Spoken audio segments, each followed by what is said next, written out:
Hi everyone, welcome back to the channel. In this tutorial, I will show you how to get the cinema director chair furniture recipe in Heartopia. So during this spring season, Heartopia has a special event that called Dreamlight Cinematic, and in this event there's a battle pass like this where you can unlock lots of cool rewards.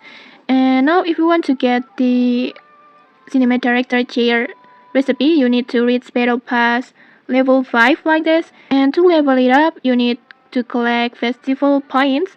These festival points, you get these points from the resident request or daily quest, this one, or you can also get it from the town festival catalog rewards that you can get it every week, this one. And then next you can also get the points from the festival limited collections rewards. So make sure to keep doing the event tags and claim all the available rewards, and then you will get the points. And until you reach the level 5 like this, you will get the cinema's director chair. And and and after that you can just go to your workbench and craft it anytime.